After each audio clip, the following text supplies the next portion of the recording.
Keheningan di balik pintu belakang. Pengakuan mengejutkan korban Marc Marquez. Bayangkan awal musim yang tenang tiba-tiba tersulut kabar dramatis. Seorang penggemar fanatik Marc Marquez akhirnya buka suara, dan pengakuannya mengejutkan. Bukan lewat tribun VIP, bukan hype media, beliau berjumpa sang idola melalui pintu belakang, di area yang tidak seharusnya amatir bisa masuk. Awal yang tak biasa. Semuanya dimulai ketika seorang fans setia melaporkan pengalaman uniknya. Di tengah kebaktian balapan MotoGP, ia menyusup ke sudut paddock yang biasanya tertutup ketat. Harapannya sederhana, sekadar melihat sang baby alien sekilas, tapi apa yang terjadi kemudian jauh dari bayangannya. Kondisi seolah sudah disetting agar dia tidak terlihat, dengan pengawasan ketat, petugas khusus, dan ruang terbatas. Namun keinginan kuat menatap idola membuatnya nekat. Dia bilang sudah berada di pintu yang off limits, berharap lihat sosok Marquez melintas.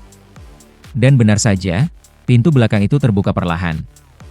Tidak ada lampu sorot, tidak ada kamera, hanya bisikan langkah kaki di lorong sempit yang membuat adrenalin terusik. Pernyataan yang menggetarkan. Ketika akhirnya menyadari kehadirannya diketahui, sang fans menggigil tapi memilih tetap di sana. Dan saat itulah, muncul pengakuan yang membuat media dan fandom terkejut. Saya bukan cari sensasi. Saya cuma ingin buktikan bahwa sisi terendah dari balap adalah sisi paling tulus dari cinta penggemar. Kalimat ini antara dramatis dan memilukan, karena menunjukkan bagaimana seorang penggemar rela melanggar zona aman demi rasa hormat dan adoration kepada sang idola. Dampak di paddock, gelisah dan tertutup. Konten berita ini mengguncang paddock. Petugas keamanan langsung diperketat, beberapa area yang dulunya tertutup tiba-tiba dijaga lebih serius.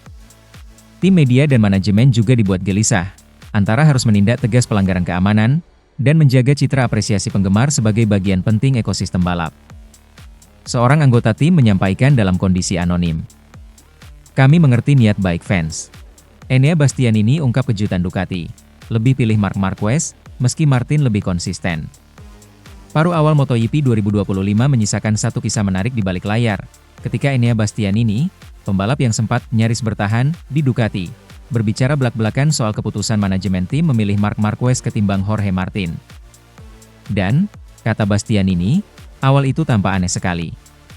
Awal bencana di Le Mans, harapan sirna karena kehabisan bensin. Bastianini, yang membela Ducati Lenovo di 2023-2024, mengaku sempat berada di jalur mempertahankan kursinya pada 2025. Namun semua sirna saat ia kehabisan bahan bakar di sesi kualifikasi Le Mans. Ironisnya, justru punya ritme terbaik, helm merah di sektor, namun harus start dari belakang.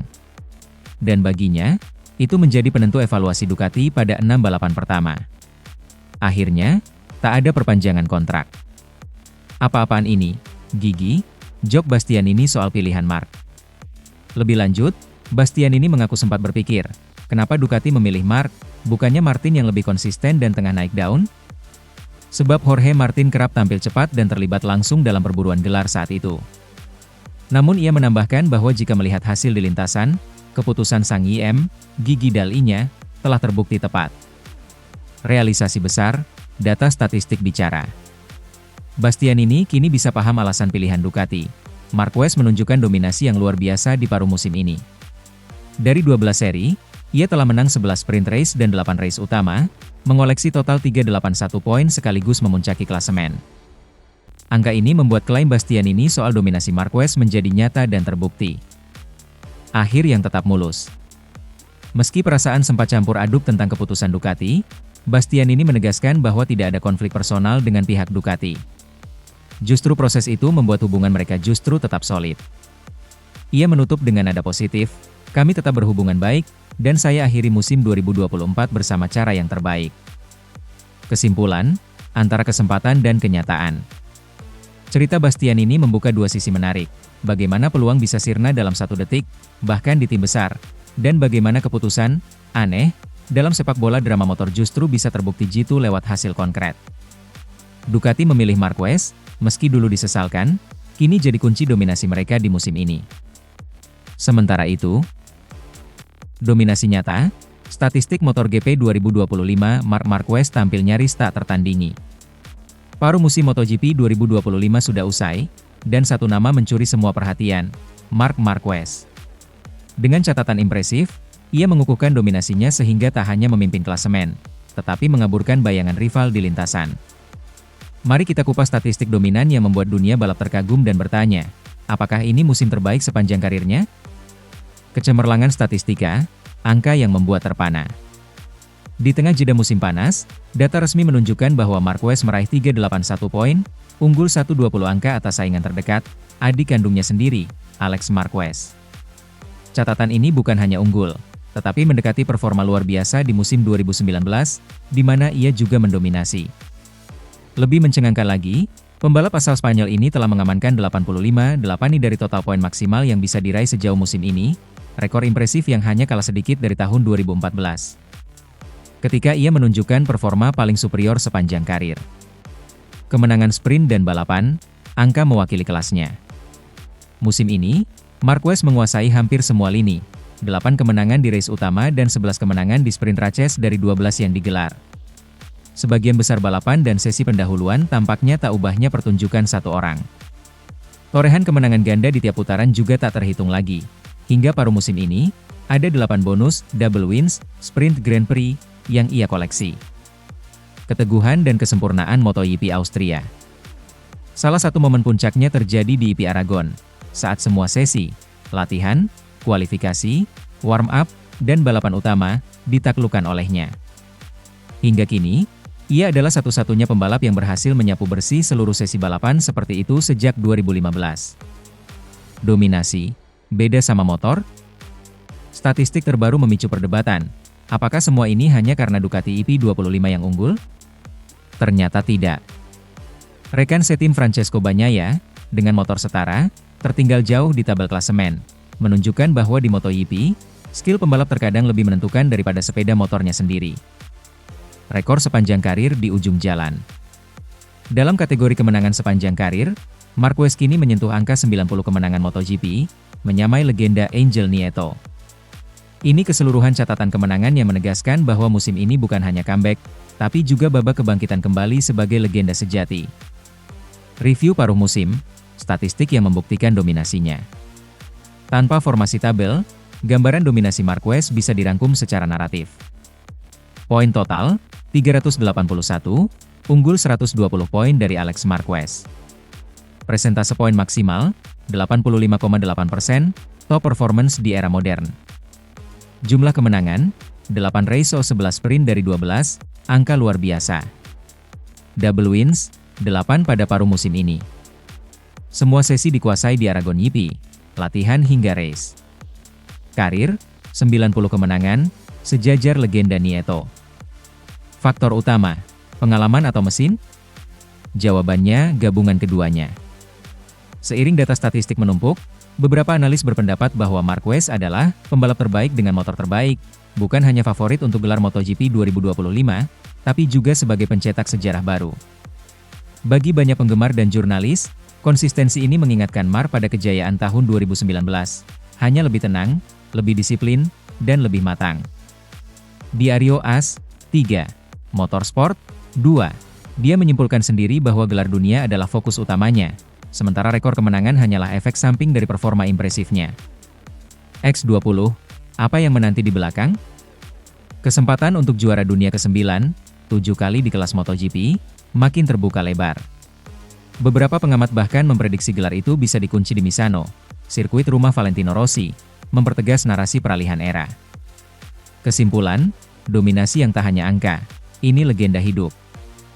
MotoGP 2025 bukan hanya soal balap cepat, tapi soal legenda yang menegaskan tak hanya kembali, tapi juga membuktikan bahwa ia pantang tergoyahkan.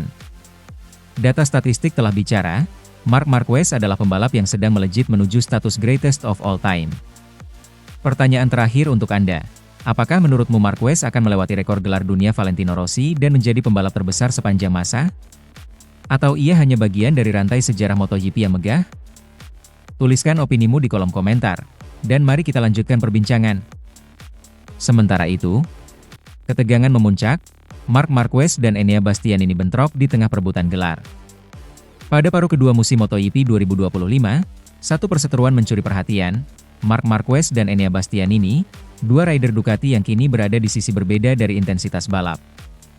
Tidak sekadar rivalitas dalam tim, Insiden di lintasan dan pernyataan publik menyulut pertikaian yang membuat padek heboh. Insiden awal, Bastianini versus Martin memicu reaksi Marquez. Perseteruan ini berawal dari kejadian kontroversial pada IP Emilia-Romagna. Meski dia memenangkan balapan, keputusan stewards tidak memberi penalti membuat Marquez angkat bicara. Ia menyatakan bahwa Bastianini seharusnya dihukum karena keluar jalur saat menyalip. Ini merupakan kritik tajam dari sang juara atas keputusan resmi yang dianggap kontroversial. Momen klimaks, ketegangan di sprint dan race berikutnya. Berlanjutnya dinamika di lintasan terjadi saat IP Aragon Sprint dan British EP. Marquez tampil dominan dan finish podium, sementara performa Bastianini menurun. Namun ketegangan makin memuncak setelah podium sprint Praha atau misalnya balap Ceko, di mana Bastianini terus tampil agresif dan melaju dengan performa yang membuat Ducati mengamati kedua rider dari dekat. Eric Pen, Marquez, Bos, versus Bastianini yang terpukul. Komentar publik Marquez, yang menyebut gaya balap Bastianini, agresif hingga melewati batas, menciptakan ketegangan psikologis antar tim. Marquez disebut mengharapkan standar etika balap dari sesama Ducati, sementara Bastianini merasa posisinya sebagai rider Tech 3 KTM, setelah hengkang dari tim pabrikan, ikut dipertanyakan. Tren statistik dan standingan. Sepanjang musim ini, Marquez memimpin klasemen dengan jarak lebar, berkat dominasi sprint dan balapan utama. Sementara Bastianini, meskipun mampu merebut podium sprint di Ceko, secara umum tertinggal jauh, dan kerap terlibat insiden fisik dan verbal yang membuat hubungan antar pembalap semakin tegang. Duel dua filosofi, senioritas versus ambisi baru. Ini bukan sekadar perseteruan hasil balapan. Marquez, sebagai rider veteran dan juara dunia bertahun-tahun, dihadapkan pada semangat balap Bastianini yang agresif dan ambisius. Dalam banyak kasus, kepiawaian Marquez terbukti melebihi agresivitas rival, meski kritiknya terlihat sebagai bentuk tekanan bagi Bastianini untuk tetap dalam koridor sportivitas. Tanggapan dari internal Ducati dan Paddock. Manajemen Ducati belum terkesan membuka konflik secara langsung, namun insiden ini membuat atmosfer di garasi berubah. Para kru menyebut bahwa hubungan profesional kini retak. Pihak Ducati pun mulai menyusun strategi psikologis agar tidak menimbulkan gesekan lebih besar. Risiko jangka panjang. Potensi split hubungan ini bisa berdampak panjang. Jika persaingan berlanjut, bisa menimbulkan ketidakharmonisan yang memengaruhi performa tim, persaingan merek, dan bahkan keputusan transfer pembalap. Selain itu, dukungan fans yang terbagi bisa jadi memicu drama eskalatif antar pendukung Marquez dan Bastianini, sebuah kondisi yang tak lagi sehat untuk MotoGP. Intisari dan dampak, perseteruan yang lebih dari lintasan. Perseteruan ini bukan hanya soal bentrokan fisik atau keputusan marsal. Ini tentang dualitas gaya balap, Marquez dengan logika, pengalaman, dan kontrol. Bastianini dengan agresivitas, impuls, dan keberanian untuk menyalip risiko. Dengan gelar dunia yang semakin dekat untuk Mark dan perjuangan Bastianini membuktikan diri dengan performa stabil setelah pindah ke KTM, perseteruan ini menjadi salah satu babak paling menegangkan di MotoGP 2025, yang syarat emosi, strategi, dan masa depan kompetisi yang bisa berubah dalam satu tikungan. Sementara itu, tak terkalahkan, seberapa dekat Marc Marquez menyamai rekor Valentino Rossi? MotoGP 2025 sedang memasuki fase paling menggebrak. Dominasi Marc Marquez tak hanya jadi sorotan dunia, ini juga membuka pintu baru untuk menulis ulang sejarah. Setelah didera cedera panjang, sang baby alien kini kembali dan berada dalam jalur menuju rekor ikonik Valentino Rossi. Pertanyaannya, kapan ia akan menyamainya? Performa tak terkalahkan. Hingga pertengahan musim 2025, Marquez sudah memenangkan 19 dari 24 balapan yang digelar, suatu tingkat dominasi yang jarang terjadi di era modern MotoGP. Ia memimpin klasemen dengan selisih 120 poin, menjadikannya kandidat juara dunia musim ini nomor 1. Musim ini pula lah ia menampilkan konsistensi langka, 8 kemenangan race utama dan 11 kemenangan sprint dari 12 sempat digelar, angka yang membedakannya sebagai pembalap paling stabil dari semua pesaing.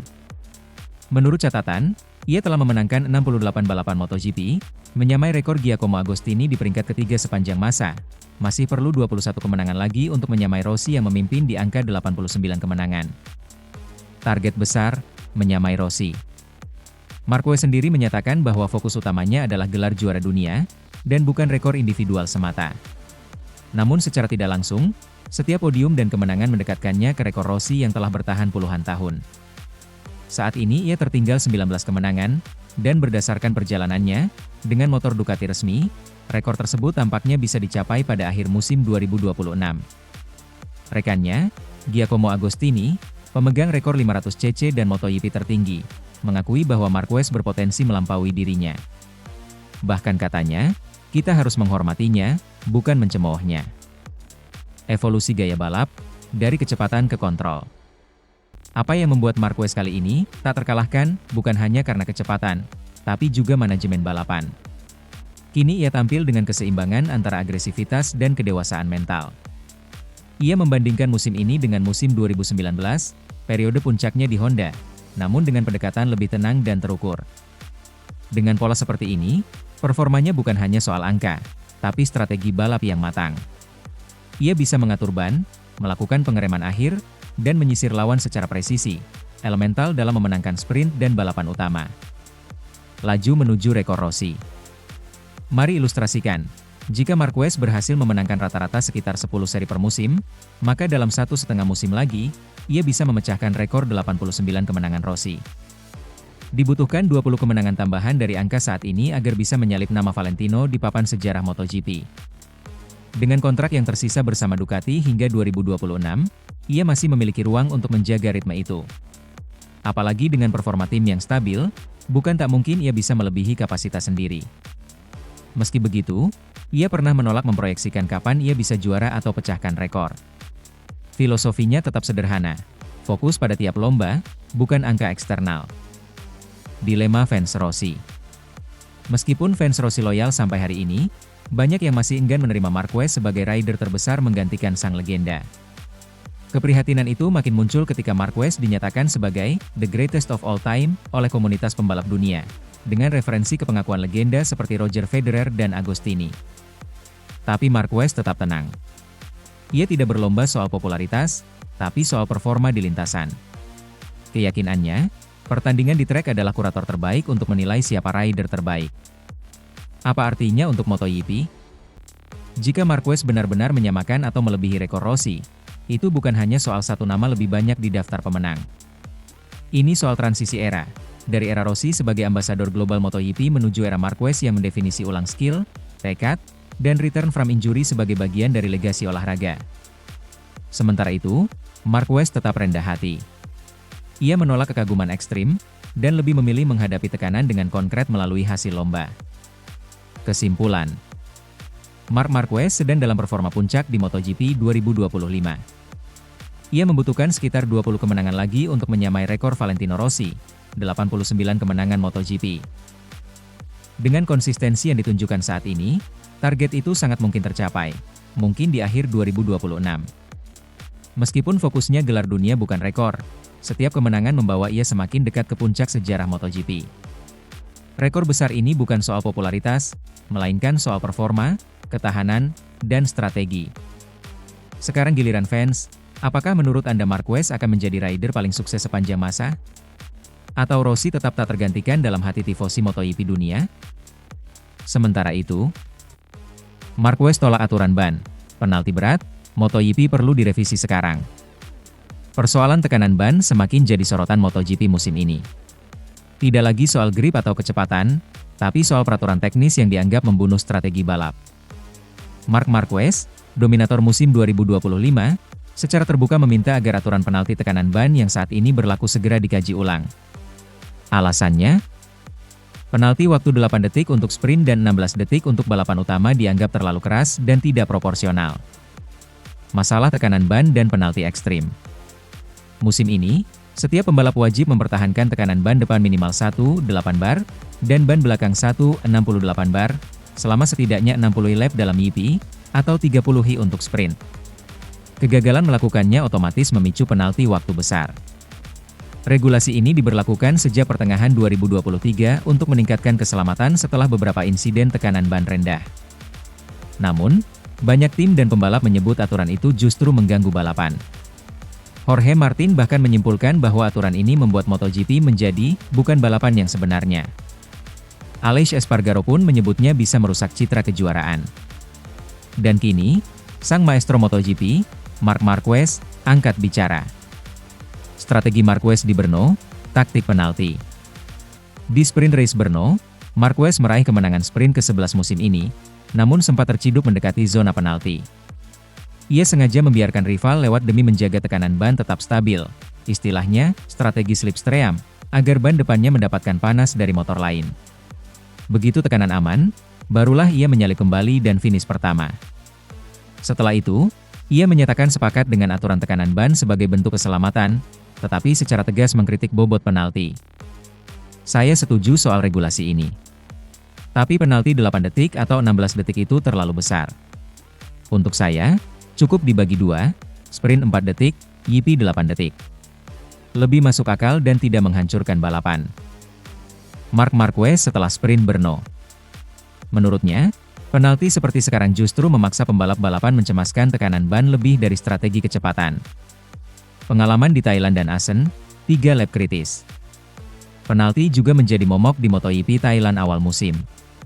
Marquez meminta Alex Marquez melewatinya di lap ke-7 karena ban depannya tak memenuhi batas minimal. Ia hanya punya 3 lap tersisa untuk memenuhi persyaratan 60% balapan, sebelum kembali menyerang dan melaju unggul hingga finish. Hal serupa terulang di Asen. Ia mengizinkan Fabio Di Giannantonio menyalip agar ia bisa membuntuti untuk menaikkan tekanan ban secara tidak langsung. Sayangnya, sebuah kontak dengan Bastianini membuat tekanan turun lebih lama dan akhirnya dikenai penalti 16 detik, merusak hasil balapannya. Meski ia menerimanya, Marquez menilai situasi ini jadi bukti bahwa aturan saat ini terlalu rigid, tidak fleksibel terhadap situasi race real. Michelin dan Dorna mulai dengar. Respons dari pihak teknis juga mulai terdengar. Michelin mengatakan bersedia meninjau ulang cara penalti dijatuhkan, mengusulkan sistem long lap penalti sebagai alternatif.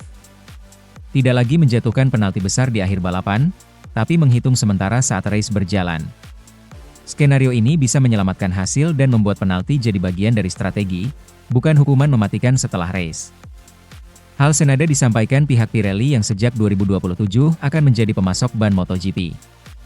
Mereka berharap insentif penalti tekanan ban bisa direstrukturisasi agar adil dan tidak menghancurkan hasil balapan. Ini menandakan bahwa tekanan dari pembalap dan tim sudah sampai ke level reformasi. Risiko balap nyata versus keamanan teknis.